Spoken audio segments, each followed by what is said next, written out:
Just imagine how everything would be different if Adam and Eve had not sinned in the garden. But they did! And our Father's mercy is so endless to restore the lost and give us second chances. Did you know that the garden, the flood, second Passover, and King Hezekiah's great restart have something in common? Today we are going to connect some dots present on Week 7's events through time on the Biblical Calendar. Please watch for the question we propose to you in the video, as we would enjoy hearing your opinion on a specific verse we are going to review. So let's get started.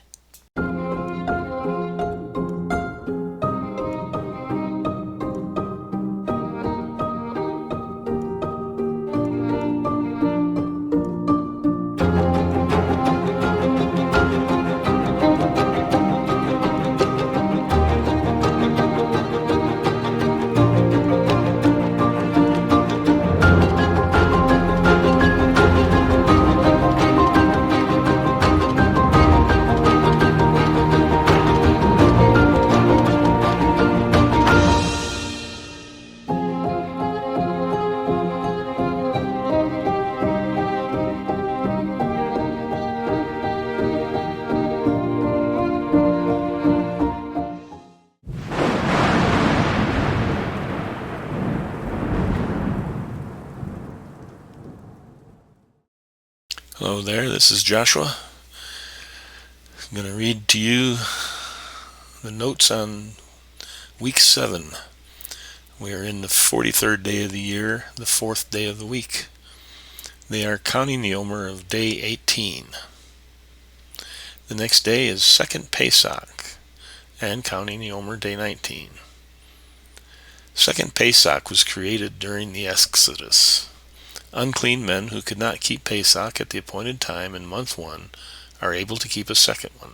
That can be found in Numbers 9, verses 6 through 14. Those who traveled far away during the month 1 are also allowed.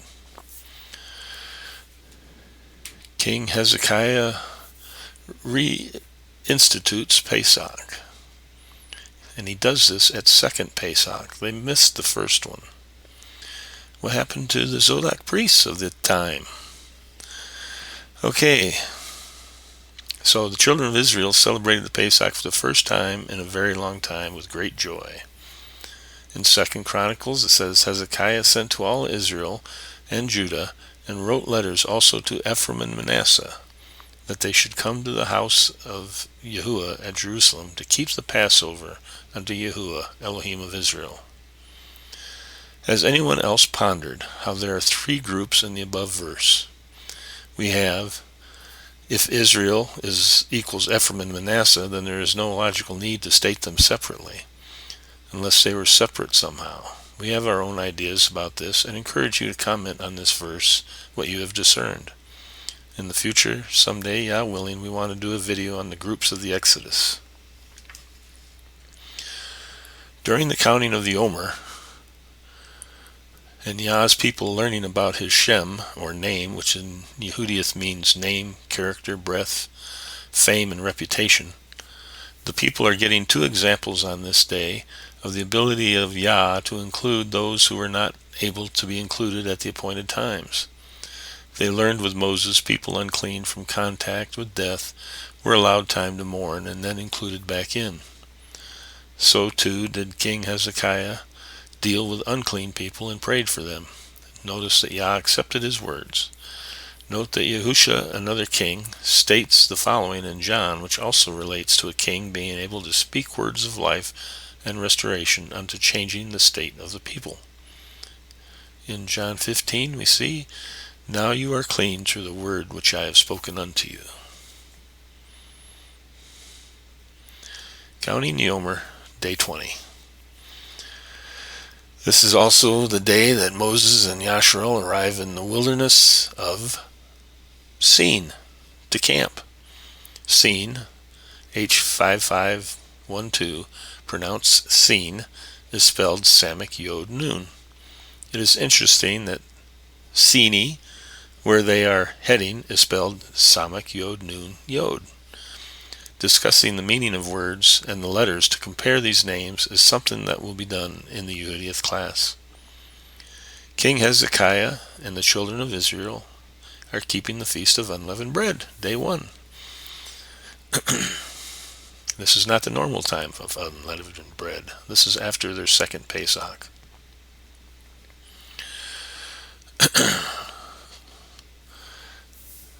Now, it's the Sabbath, the last day of loading the ark in 1308.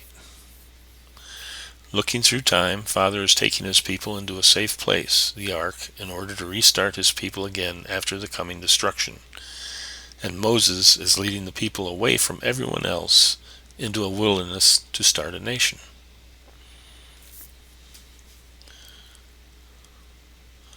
King Hezekiah and children of Israel in Jerusalem have kept the Feast of Unleavened Bread, day 2.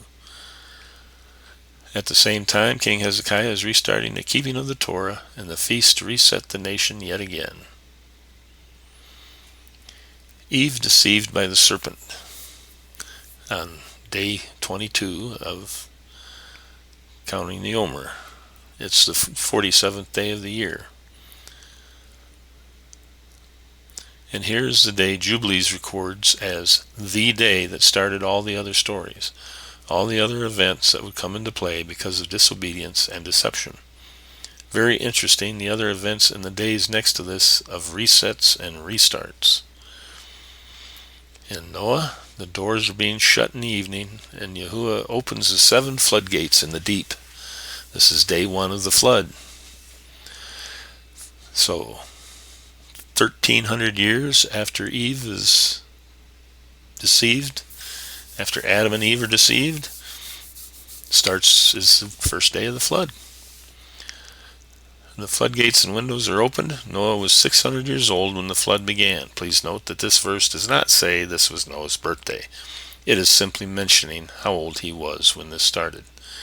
Some people read into the text that's just not there. In year 2, the earth is now dry, post-flood, the same day the flood started. A year later, the earth has dried out from the flood that started a year earlier to the same day. The divided kingdom. King Hezekiah and the children of Israel in Jerusalem keep the Feast of Unleavened Bread, day 3. Notice that the second Pesach and unleavened bread time period is occurring during the greatest deception and act of disobedience to really occur in Scripture, that of Eve being deceived by the serpent. If she had not been, and Adam had not eaten, this entire story would be so different.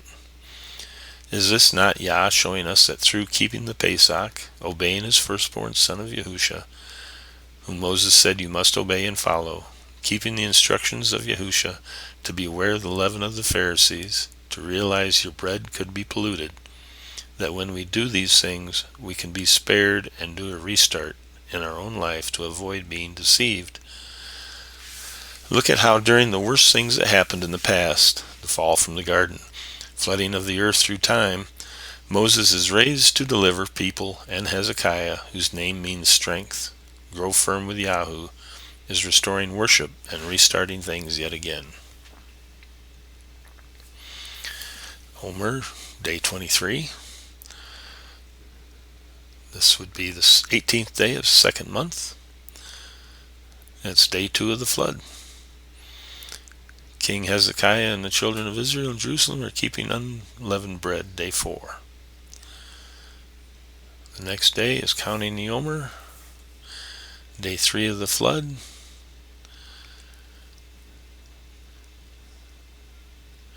And also, King Hezekiah and children of Israel are on day 5 of unleavened bread in the second month. Okay, now we're going to go back and talk about pronunciation of words.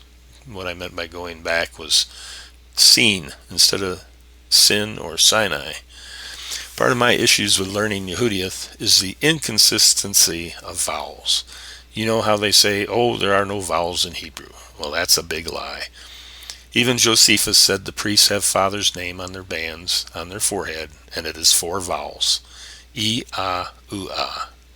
You can't go from E to Ah without that Y sound in between. It happens naturally. Ya, ya, when you run them together. And then when you do the same with the last two letters, the W comes naturally. Ooh-ah, ooh-ah, ooh-ah, ooh-ah. Yahweh, which then, when written in English, becomes Yahweh, with the Y making the E sound. So I want to point out how even with speaking, tradition and habit tries to rule us. In English, on many a night, millions of people call and order a pizza for supper. Now, how many of us really say pizza and not pizza? We know how to write it, but not say it. Now, I am sure you can think of more English words we do that with, but what I want to point out is modern Hebrew with its Yiddish and Arabic influences is loaded with examples like this.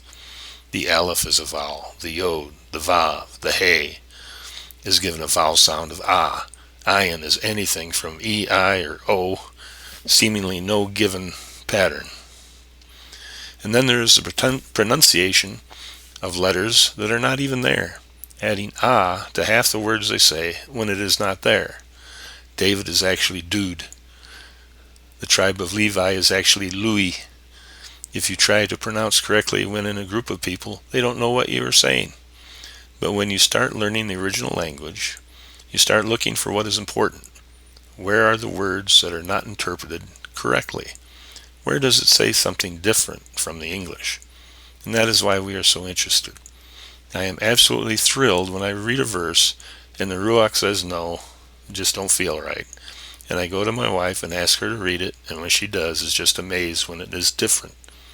Admittedly, it is my brilliant wife doing the heavy lifting and learning of Yehudia. I am along for the ride in that respect. And because Father's word says to learn his language. Where? Well, I can't steal her thunder. That's all for this week. Thank you for watching. Shalom.